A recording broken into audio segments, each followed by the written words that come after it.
Welcome to another deep dive. Oh, yeah. Today, um, Always fun.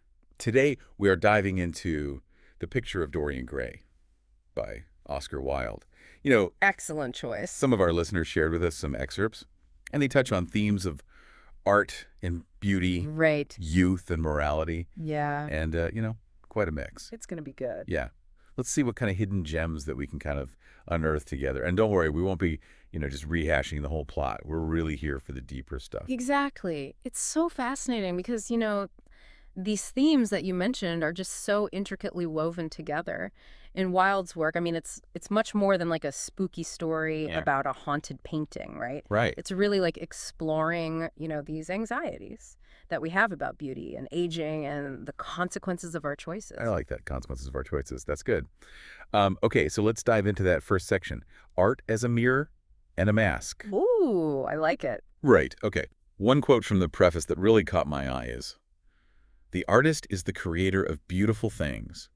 To reveal art and conceal the artist is art's aim." Mm-hmm. What struck me is this idea of concealing the artist. Right. Especially, when you think about Wilde himself. Yeah. I mean, he was known for being quite a flamboyant personality. A little bit. A little bit. Yeah. That's what makes this so paradoxical. Wilde, this larger-than-life figure, argues that art should be impersonal. Right. It's almost as if he's suggesting that true art transcends the ego of the artist. Interesting. So where does that put Basil Hallward? Oh, yeah. The artist who paints Dorian's portrait. Well, I mean, think about it. Basil's almost terrified of revealing too much of himself in the portrait. I mean, he's obsessed with Dorian's beauty, but also afraid of what the painting might expose about his own feelings. Yeah, he even decides not to exhibit it. Right. Almost like he's worried that people are going to see right through the art Exactly. and into his soul. Yeah. It makes you wonder, can an artist ever truly separate themselves from their creation? That's the question. Where does the artist end and the art begin? That is a question that artists have been grappling with for centuries. For sure. I mean, think about all the debates we have today, right? Right. Like about separating the art from the artist. I mean, Wilde was tapping into something fundamental about the creative process itself, like that tension Yeah. between self-expression Right. and the desire for the work to stand on its own. Very cool. Okay, so we've got art as this mirror reflecting something deeper, Mm-hmm. but also a mask concealing the artist. Yeah. Okay, now let's talk about the influence of Lord Henry. Okay. That very charming, devilishly clever character. Yeah. Throws out this line. The aim of life is self-development. To realize one's nature perfectly, that is what each of us is here for. Ooh. Do you think that's a good thing? Well, Sounds a little risky to me. I mean, this is the core of Lord Henry's philosophy. This is it, a blend of aestheticism and hedonism. And it is a dangerous philosophy because it prioritizes beauty and pleasure above all else. And that just sounds so tempting. Of course. To young Dorian, who's so eager to experience everything life has to offer. I mean, he even says, Yeah. I want to be good. I can't bear the idea of my soul being hideous. So much irony in that statement. Right. Because he wants to indulge in all these pleasures, but also remain pure and innocent. I mean, that's the central conflict in the novel. It's this desire for both gratification and moral goodness, Yeah. two things that are often at odds. They are at odds. And that tension plays out so tragically with Sybil Vane, Yes. the young actress that Dorian falls for. Mm-hmm. He puts her on this pedestal, Right. Idealizes her beauty and talent, Mm-hmm. but then completely rejects her when her performance disappoints him. Well, that's the thing. Sybil's downfall is a direct result of Lord Henry's influence on Dorian. Oh, for sure. I mean, it shows how pursuing self-gratification without any moral boundaries Yeah. can have devastating consequences on those around us. Yeah, it's like he's wearing this mask of innocence, while the portrait reflects the growing ugliness of his actions. Right. Okay, so now this next section is where things get a bit spooky. Okay.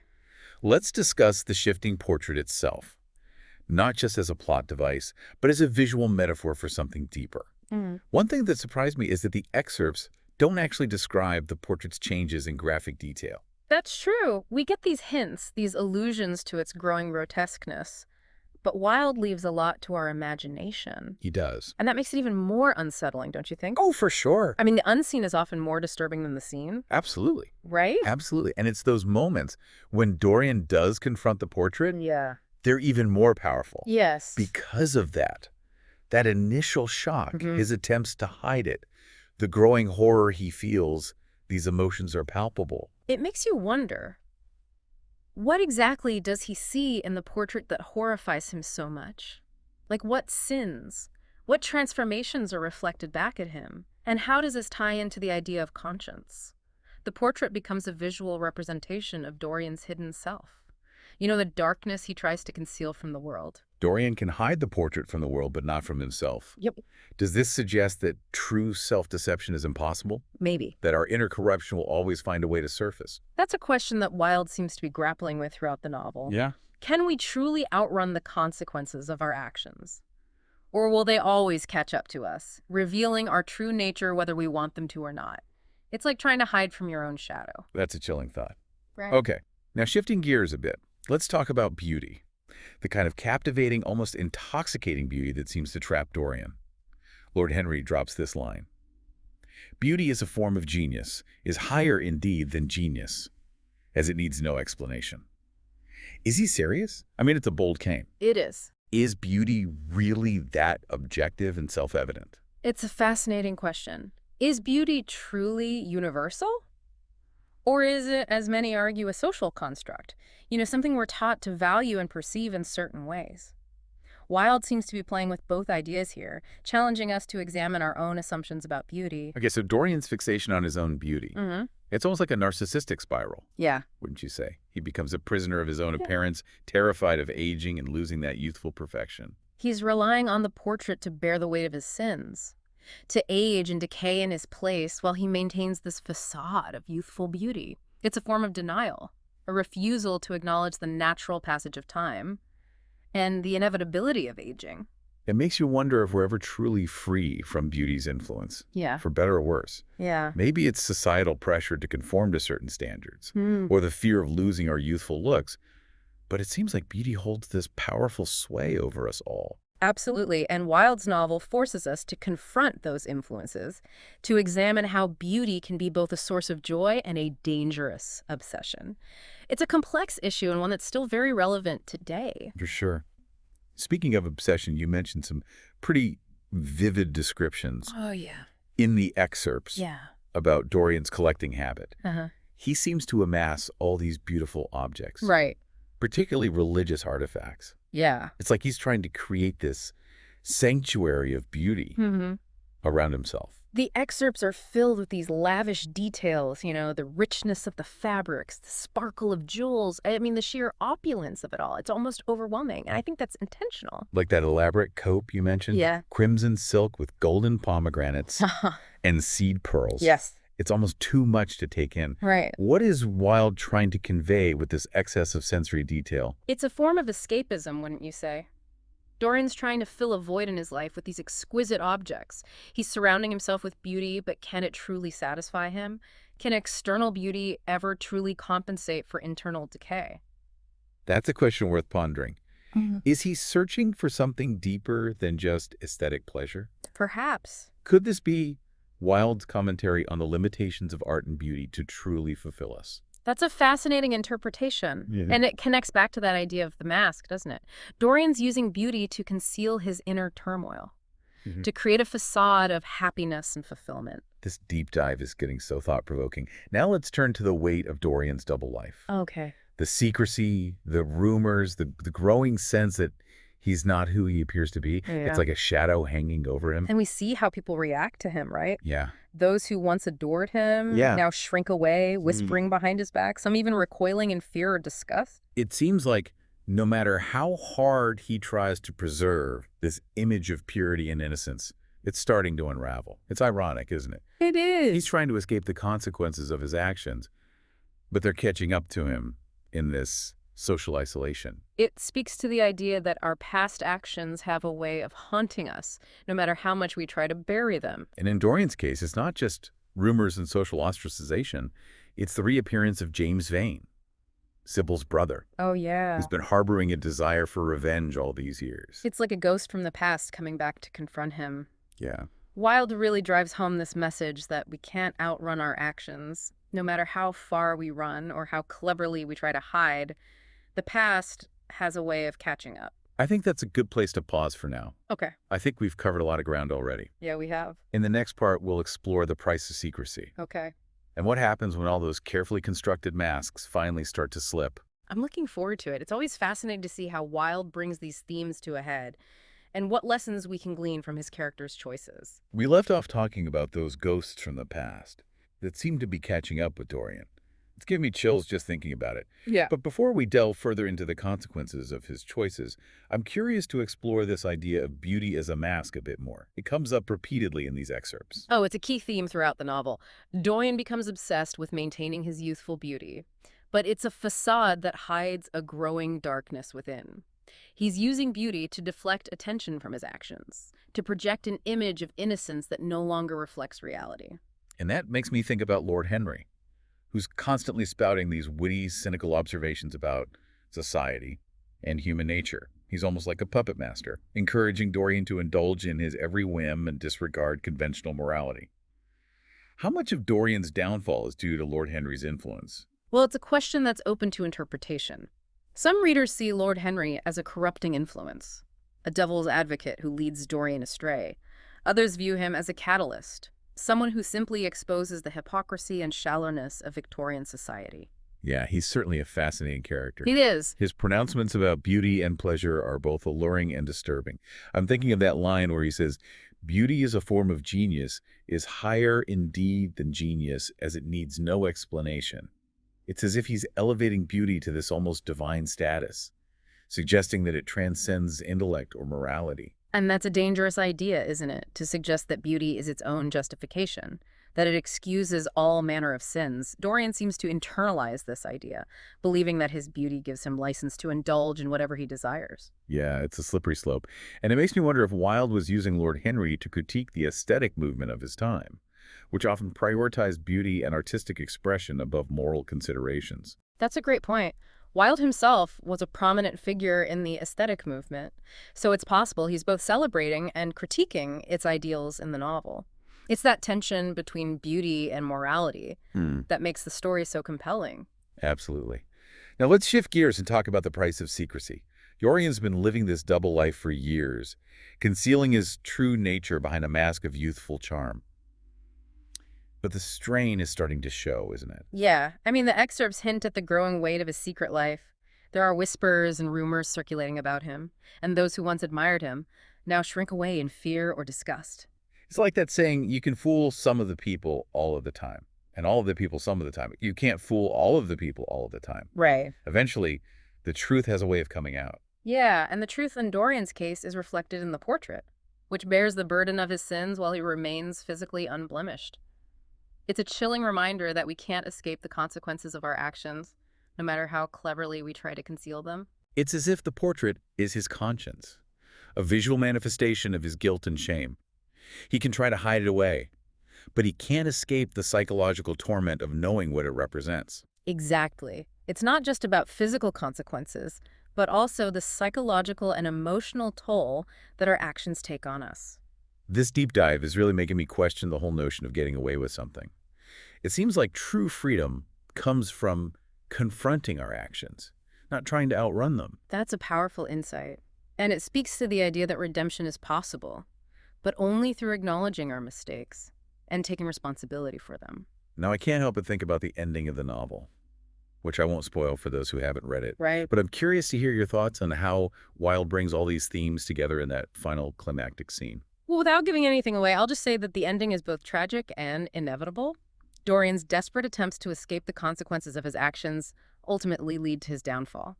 It's a reminder that we can't cheat fate, can we? No matter how beautiful or charming we may be, our actions have a way of catching up to us. Exactly. And it circles back to that idea of beauty as a mask. In the end, it's what's beneath the surface that truly matters. So we've got art as a mirror and a mask, beauty as both alluring and deceptive, and this overarching theme of consequences. What a potent combination. And it's all woven together with Wilde's signature wit and brilliance. Even in the darkest moments of the novel, there's this sparkling intelligence, this ability to make us laugh, even as we're grappling with these profound questions about life, death, and the human condition. It's what makes Wilde such a captivating writer. Now, I'm curious to hear your thoughts on one more passage that really struck me. It's where Dorian says, "I want to be good. I can't bear the idea of my soul being hideous. It's almost like he's recognizing the ugliness within himself, but he's powerless to stop it. That's a crucial moment in the novel. It showed that Dorian isn't entirely without conscience. He's aware of the darkness growing within him, but he's so caught up in his pursuit of pleasure that he can't seem to break free. It's like he's trapped in a cycle of self-destruction, isn't it? He knows what he's doing is wrong, but the allure of beauty and pleasure is too strong to resist. And that speaks to the power of temptation, doesn't it? Even when we know something is wrong, we can still be seduced by its allure. Yeah, it's a battle we all face in different ways, I think. The struggle to resist temptation, to choose the right path, even when it's difficult. Absolutely. And Wilde's novel reminds us that this struggle is universal. It's part of what makes us human. So we've talked about beauty, morality, the consequences of our choices, and the power of temptation. It's been a fascinating journey so far. In the final part of our deep dive, I'd love to explore one more theme that keeps coming up in these excerpts, the idea of shame. What role does shame play in shaping Dorian's choices and ultimately his fate? That's a great question to explore further. Shame is a powerful emotion, and it's definitely a driving force in the novel. Dorian tries to escape shame by concealing his actions, but it ultimately haunts him, driving him deeper into despair. I'm looking forward to unraveling that thread in the next part. It seems like shame is a recurring motif not just in the picture of Dorian Gray, but in so many works of literature and art. It's universal human experience. We all have things we're ashamed of, secrets we try to hide. And Wilde's novel offers a powerful exploration of what happens when we allow shame to control us. We've been unpacking some pretty heavy themes: art, beauty, morality, the consequences of our choices. But there's one more thread I'd like to unravel before we wrap up our deep dive into the picture of Dorian Gray, this whole idea of shame. It seems like shame plays such a huge role in the way Dorian makes choices. Yeah, it really is a driving force in the novel. Dorian's constantly trying to outrun his shame, to hide it from the world, even from himself. And that portrait, it becomes kind of a repository for that shame, right? It bears the burden of his sins while he gets to keep up this outward appearance of innocence. It's almost like he's trying to externalize his guilt, to separate himself from the consequences of his actions. But can we ever really escape the weight of our own shame? That's what Wilde seems to be exploring, right? Dorian tries to just bury his shame, to act like it doesn't exist, but it festers beneath the surface, poisoning his relationships and ultimately leading to his downfall. It reminds me of trying to hold a beach ball underwater. You can keep it down there for a little while, but eventually it's going to pop back up, and probably with even more force. Exactly. Shame, when it's not acknowledged and processed in a healthy way, can become so destructive. It can lead to self-sabotage, isolation, and even, like a distorted sense of reality. I keep thinking about those moments in these excerpts where Dorian catches a glimpse of the portrait. He's horrified by what he sees. It's not just the physical changes, right? It's the reflection of his own moral decay, like he's confronted with the ugliness of his soul. That's what makes the portrait such a powerful symbol, don't you think? It's not just this magical plot device, it's a representation of Dorian's conscience, a mirror reflecting his inner state. He can try to hide it from everyone else, but he can't escape that judgment of his own reflection. So the portrait itself becomes a source of shame, like this constant reminder of how different his outer appearance is from his inner reality. Precisely. And that discrepancy, that's what creates this huge, conflict for Dorian. He wants to believe that he's still a good person, that he's still beautiful, but that portrait keeps challenging that belief. It's almost like he's living a lie, and the portrait is the physical embodiment of that lie. And it gets harder and harder to maintain that lie. As his actions become more reckless, more destructive, the shame grows. The portrait gets more and more grotesque, and you see Dorian spiraling further into despair. It's a vicious cycle, right? He tries to escape the shame by indulging in more pleasure, more excess, but it just backfires. It kind of speaks to this idea that real freedom comes not from indulging every whim, but from confronting our flaws and taking responsibility for our actions. It's about facing that shame, acknowledging the harm we've caused, and trying to make amends. So it's not about avoiding shame, but about learning from it, Right. using it as fuel for growth and change. Exactly. Shame can be a powerful motivator for change. It can help us develop empathy, compassion, a stronger moral compass. Wow. It sounds like the picture of Dorian Gray isn't just a warning about the dangers of vanity and just chasing pleasure, but also a story about how important it is to confront our own darkness. Like integrating our shadow selves. That's a really interesting point, and it links back to that idea we talked about, art as a mirror.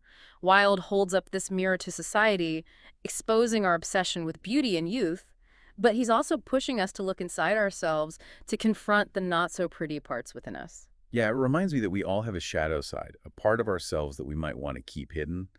But it's only by acknowledging those darker impulses, even embracing them, that we can become whole, authentic people. That's a message that really resonates, even more than 100 years after this book was written. I mean, we're still dealing with these issues today. The pressure to fit these unrealistic beauty standards, the desire for instant gratification, fear of aging, fear of death. Not to mention the pressure to project this perfect image of ourselves on social media while hiding the real, complicated, messy truth. It's like we're all living in Dorian Gray's world, just the digital version. I like that. That's a great comparison. It makes you wonder, would Wilde be surprised to see how relevant his novel still is in the age of Instagram and filters? I think he'd probably be both amused and a little bit horrified. Amused by our technology, but horrified that we're still so focused on appearances and unwilling to face the less appealing aspects of being human. Maybe the real takeaway from the picture of Dorian Gray is that true beauty isn't about achieving physical perfection. It's about having the courage to face our flaws, to accept ourselves, the good and the bad, and to strive for a deeper beauty that comes from within. That's a beautiful thought. And it's a reminder that the journey towards authenticity, towards integrating our light and shadow, is lifelong. The most meaningful beauty reflects our internal growth, and the lessons we've learned along the way. So well said. I think that's a perfect note to wrap up our deep dive. I don't know about you, but I feel inspired to go back and read The Picture of Dorian Gray again, to really think about those deeper meanings we've unearthed today. Absolutely. It's been such a pleasure exploring these excerpts with you. I always enjoy these deep dives, and I hope our listeners have too. Until next time, happy reading. And remember, the real adventure isn't in running from our shadows, but in embracing them and letting them lead us to a more authentic and meaningful life.